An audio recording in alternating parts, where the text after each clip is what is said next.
Okay, so today's video is going to be something a little bit different.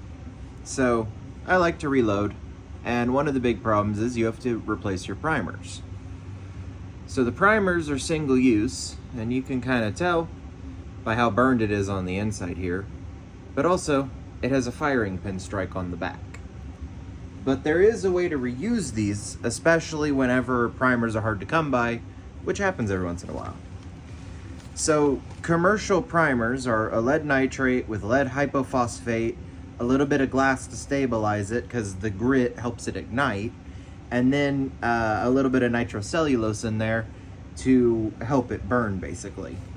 So everything by itself is completely inert and stable, well, except the nitrocellulose. That's what gunpowder is made out of.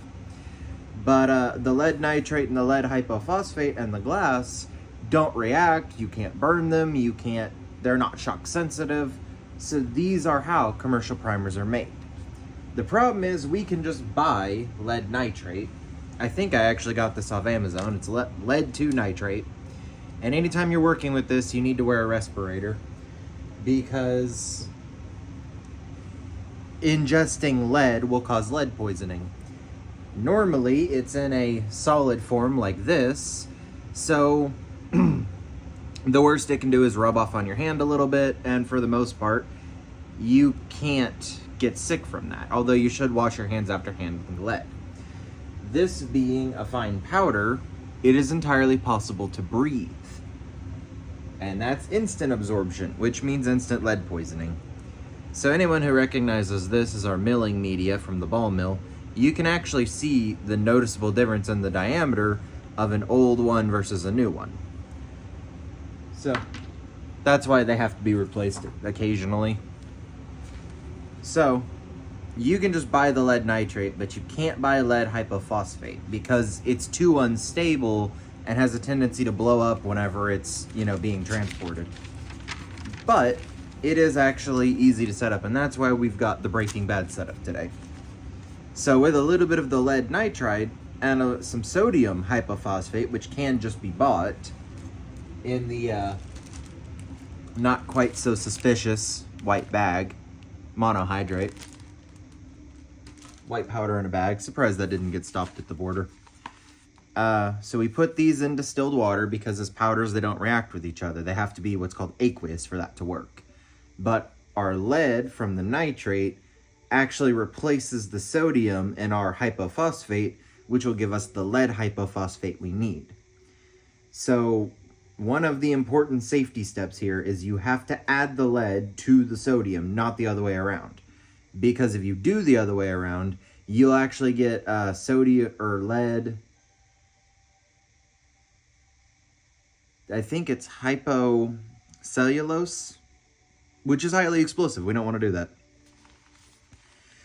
So, and now, Doc, we're here for the science. So you can get a little heated stir thing off Amazon, fairly cheap.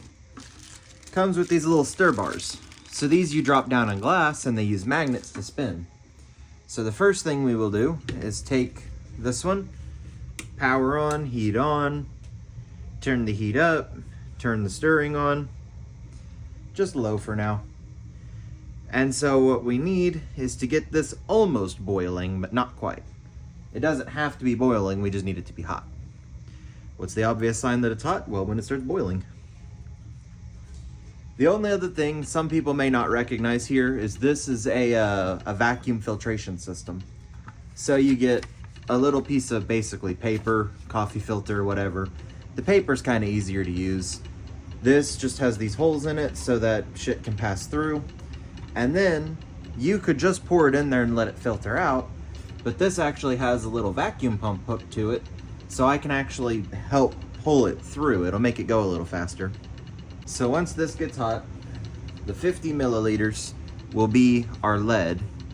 So our lead nitrite will go in this one.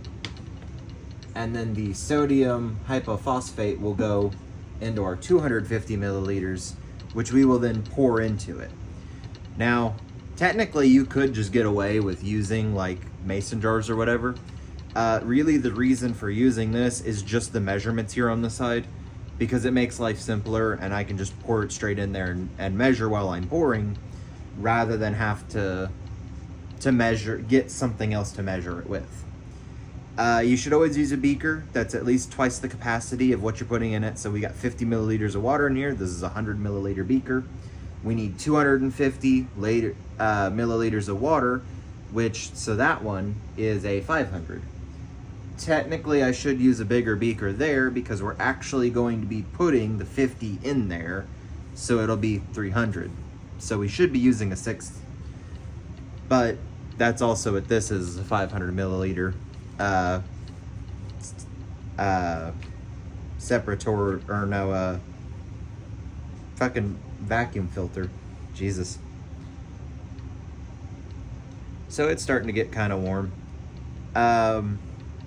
We are using distilled water here, and one of the really interesting things about distilled water is if we just sat it here and turned it on, there's actually a very real chance it would never boil, and then the second we add something to it, it boils over. Because that's called super boiling, which is a really fucking weird thing.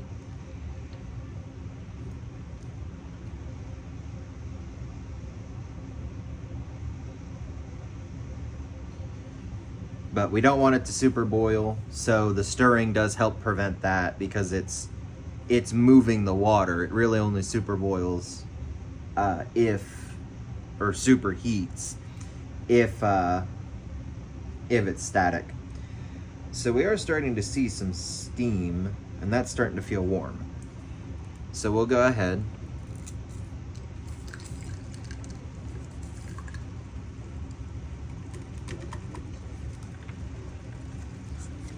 Add in all of the lead. And I was using a much more accurate scale, so I had to use 2 cups because I had to weigh it in halves.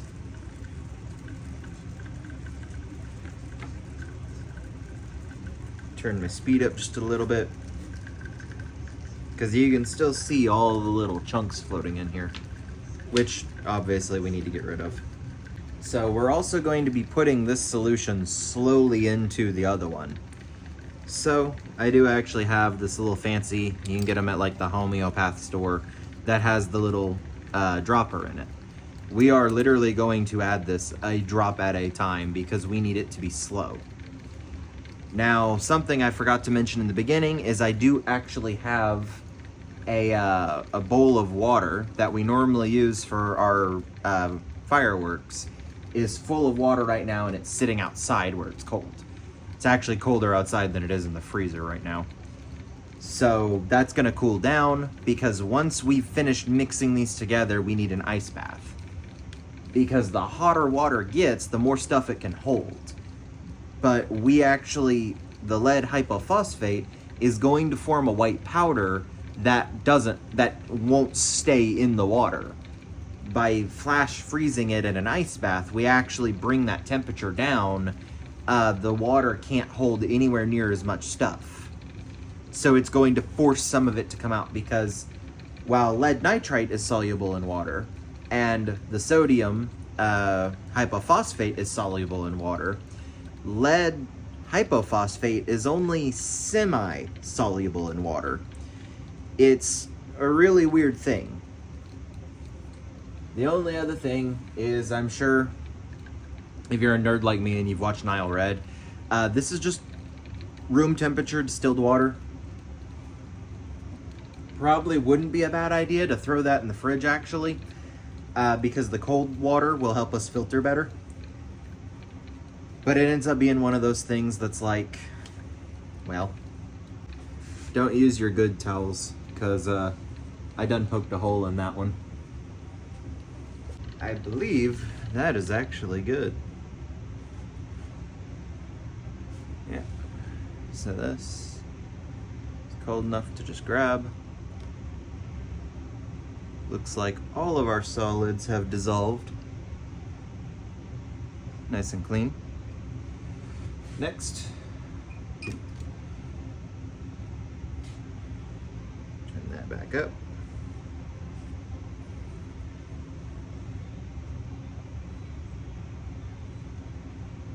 So you could get really fancy and put this in this bottle, but I don't really feel like doing that.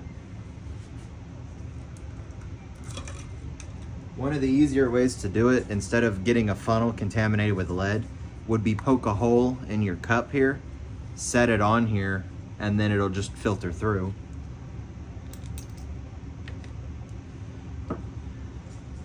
So these plastic ones are smaller, but they're actually too brittle, so I just cut a hole with a regular knife.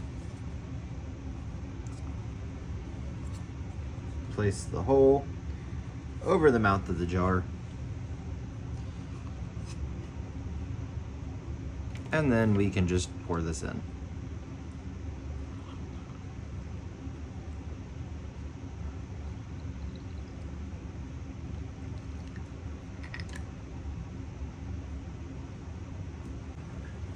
Yeah, the other reason for having this is you can use the distilled water to clean off your beaker, and then just make sure you properly dispose of it.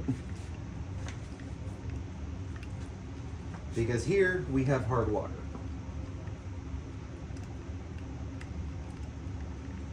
And that hard water means that if I just used water out of the sink, I could be getting all kinds of random things in here. And it may not be a big deal, but it might be a big deal. And I don't want to find out the hard way, because that's what we call fuck around and find out.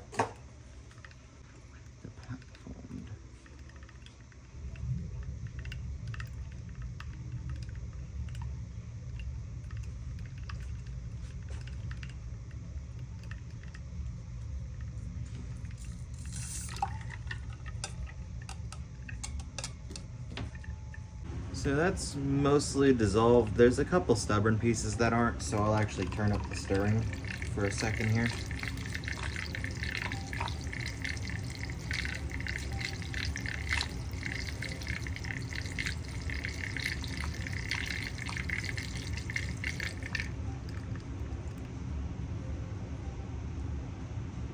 That also looks fairly clean, actually. So it looks like it's good and dissolved. So we're gonna keep it on the heat, keep the stirring on. Now remember this from part one. Take a good bit of it, drop it in. That is lead hypophosphate being made. So right here, we're going to start adding our lead nitrite to our sodium hypophosphate, just a little drop at a time. You can buy pipettes and stuff that actually would make this go faster, but really I don't know how fast you can go. I just know that it's better to be fast than slow here. So kind of here when I get to the end of the bottle, there's like a dropper left, so I dump it out whenever I can't get another full dropper, and then I use some of the distilled water to actually rinse out the dropper and the bottle and everything. And then because that's gonna have barely any lead nitrite in it, I just go ahead and dump it back into the beaker, so there's no disposal. So now that we've managed to add all of our lead nitrite, you can see the kind of powder floating around in here, and it's actually kind of thickening up, which is why I kept having to turn the speed up whenever it was stopping stirring. So now we're gonna give this a minute just to mix, make sure everything that's happened has happened. I rinsed out my my dropper and I added it in there because the only thing in the dropper should be distilled water and lead nitrite. So try to get as much of it as possible. Every drop that sticks to the dropper is a drop that didn't go in there that won't be used. So here we have our regular pyro dish.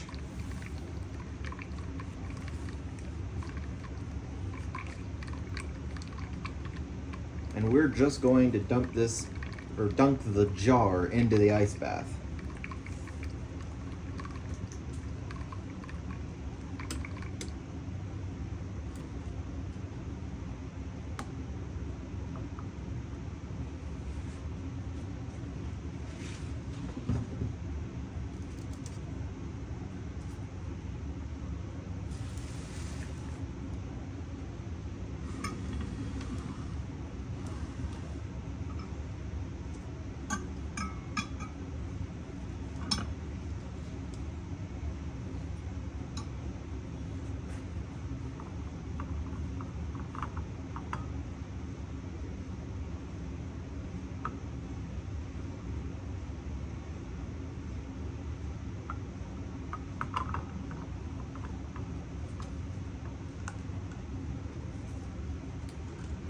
So a secret for cooling stuff, like if you have a warm can and a cooler full of ice, is to actually spin the can while it's submerged, and that will actually help cool it down. Now I'm sure there's probably faster ways to do this, like the old, rock salt and ice method, or hell, if you just made this salt water and put it in the freezer, then it would probably be even colder. It's just one of those things. I filled a bowl with cold water. I set it outside when I started, so it's nice and cold, but it's not a block of ice, so I can still stick this in here.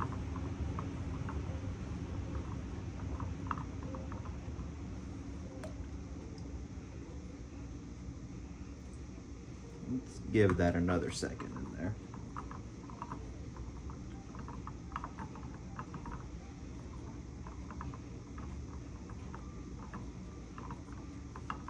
So then with our filter paper in place, get it with a little bit of the distilled water,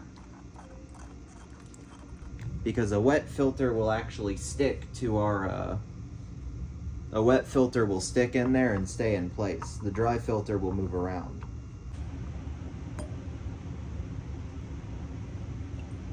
So really, I guess speed doesn't matter here. You know what I will do?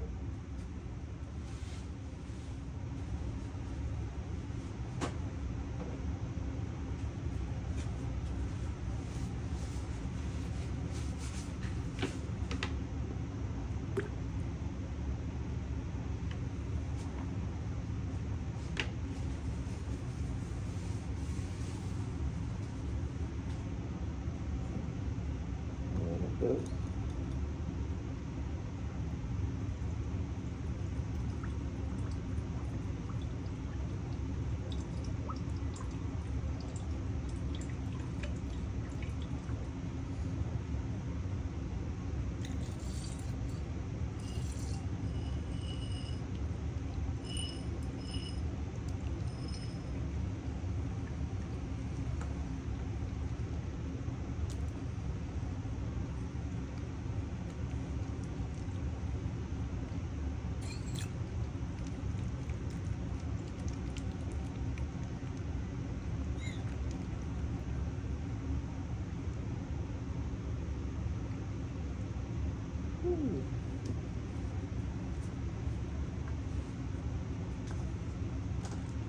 So if your heart desired, you could just let this sit here and drain, but I got a vacuum. Whew. That's why the stand is important. But I have a vacuum filter specifically to speed this up a little bit.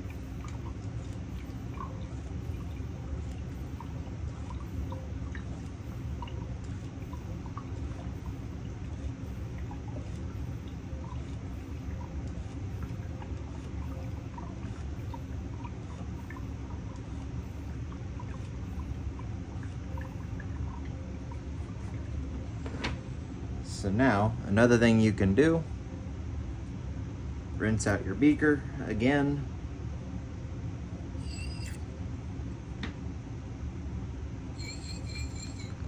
Pour it in here.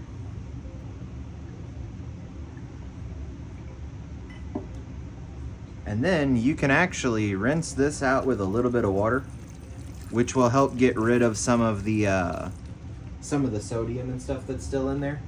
The problem is you can do it too much. Because this is semi-soluble in water, it's actually possible for you to wash all of the lead hyposulfate out.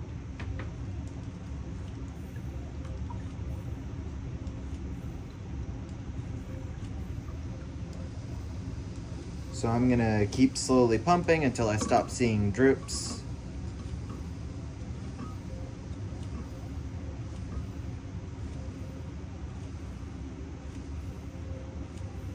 I don't see any more drops. So very gently disconnect.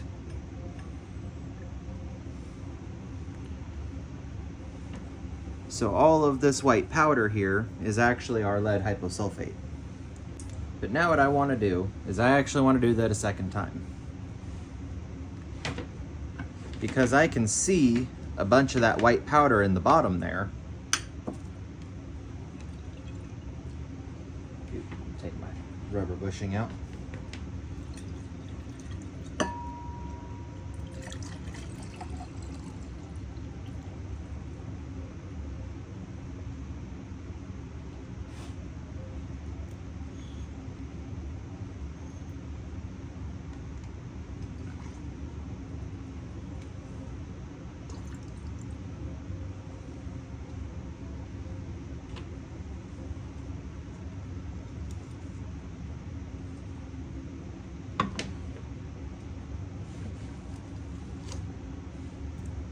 Stick this back in our ice water. Now I really don't need this stir bar to be covered in that. Yep, guess it's going for a second red.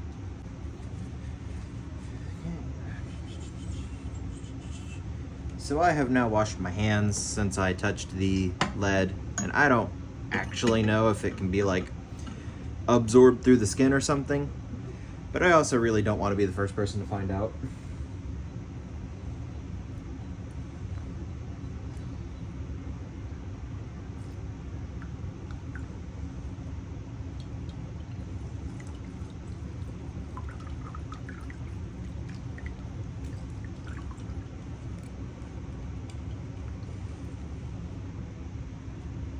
So that should be all of our precious lead hyposulfate.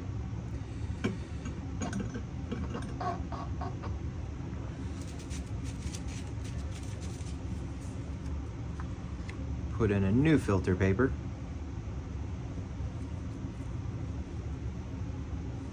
Get it wet.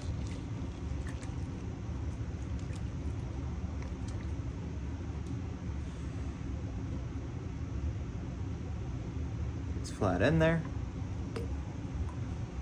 Go for our second filtration.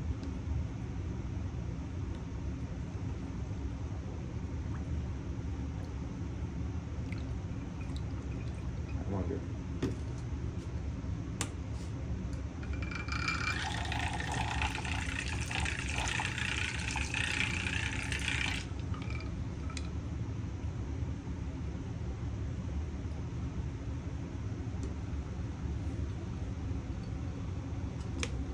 Hold this.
To the brim.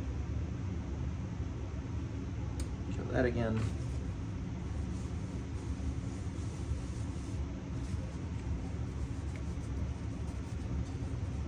See, it's easy to make. The hard part is getting it away from everything else. Because you can see how cloudy that is, meaning that there's still some in there.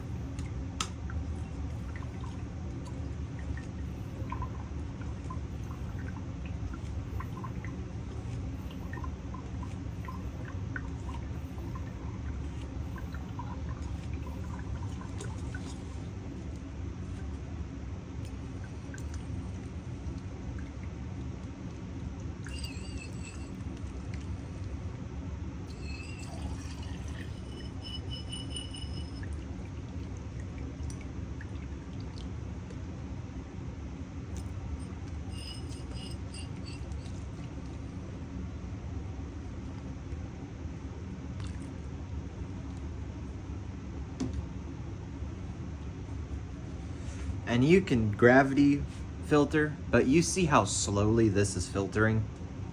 Like, you see how fast it's going down.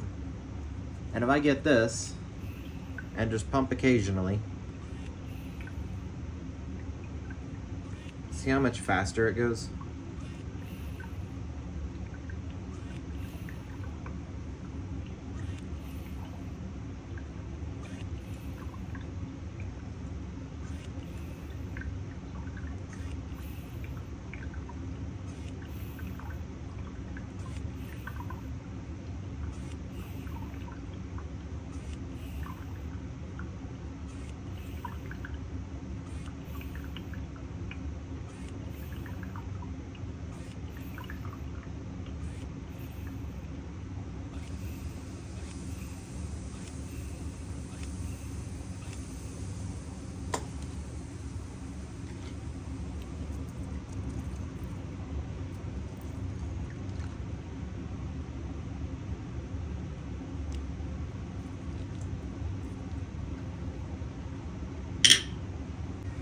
So now, we filtered it twice.